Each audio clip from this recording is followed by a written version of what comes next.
What's going on, Shatter It Movement members, Road to Redemption podcast listeners, and all around self-help addicts? Got it. Holla. Look at this. Got sunglasses on because it fits what I'm talking about. Also, the light that I use for my studio is insanely bright and it gives me a headache. Today, we're talking about returning to our roots. I remember the year was, I could not possibly tell you. I was sitting in my bedroom. I was a preteen, 11, 12, possibly even 10. I was watching TRL. Sean, what was his name? Oh my gosh, the Jamaican guy. Sean Paul had the song Get Busy. It was like one of the biggest songs. It still is massive. Somebody turns it on. Everybody knows. It was playing and it had just like won number one. TRL used to do this thing where like they would slide up and down and it would be like a battle for who was going to end the night at number one. Sean Paul, Get Busy had just won number one. And I turned that off, and I don't know why I remember this. I turned it off, and I started writing. And as I started writing, I just was like journaling. I didn't even know that it was journaling, but I just started writing my thoughts out. Anger. I turned on the Eminem show, and I specifically turned to Sing for the Moment. And if you guys know, that's about a really dark relationship between a guy and his dad and his stepdad, whatever. Well, at the time, I was dealing with a lot of issues with my father and what I was feeling about our relationship, and I just wrote. And I remember, like, for days and days, it felt like days and days, I was just sitting there writing it, and it was pages of stuff. And I remember standing up mid-writing, and the line of the song struck, a do-rag and a stocking cap, and I turned around to my closet, and I grabbed the biggest jersey I could find, because that's what Eminem was wearing in the video. He was wearing, like, a huge, oversized shirt, which was very popular for, like, 90s, late 90s, early 2000s rap. Big, oversized stuff with a big chain. You know, usually Eminem would wear a do-rag. I've never done that.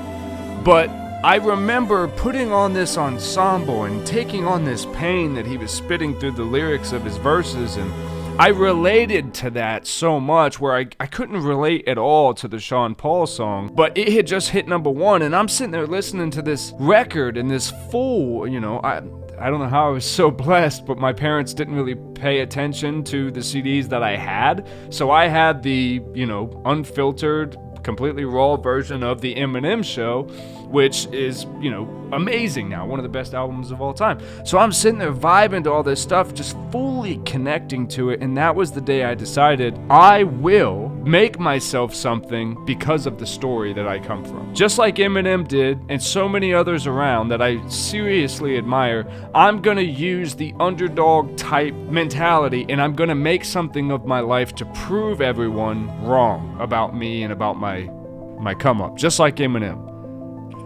And today, that's why we're talking about returning to your roots, man. When you undergo challenge, whether it be voluntary like the one you guys are about to get in 26 days, the 30-day Shattered Life Journal Challenge, or it's involuntarily and it's just thrown your way through life in unforeseen circumstances, I want to encourage you to always return to your roots. A lot of people will say, remember your why. That's a very like bougie woo-woo thing to say in the self-help community, is remember your why, but it's essentially saying the same thing. Remember why you started, right?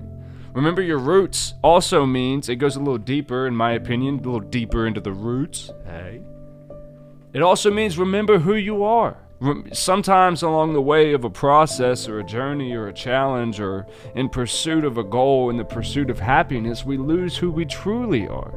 We start to make little compromises here and there. Well, I won't do this anymore because I want to be seen this way, or I won't put this kind of stuff out anymore because I don't want, you know, somebody to be able to use a persona against me or anything like that. When really all you're doing is creating distance from who you truly are, which is what will bring you the best results ever. You have to be genuine to who you are. If you grew up listening to certain types of music and dressing in certain types of styles, that doesn't mean you can't mature away from them, but you have to remember the foundational things that make you who you are today. The things that you listened to when you were a teenager, it affects the way you think today. You know, if you were a rebellious, anarchist, Green Day listening, you know, I listen to a lot of that, you probably are more open-minded about thoughts around politics and the way that things are run because they talk about a lot of that type of stuff. we're seeing that in an entire millennial generation, right? There you go. Return to your roots. Guys, I love you so much. We'll check in with you. I could not be more excited for this journal. You guys can go right now and pre-order it. www.road2redemptionpodcast.com. You can pre-order it right now. Click on the 30-day Shattered Life Journal Challenge tab. It'll be right there. It'll be in your inbox on February 11th, 2021. Come on, baby.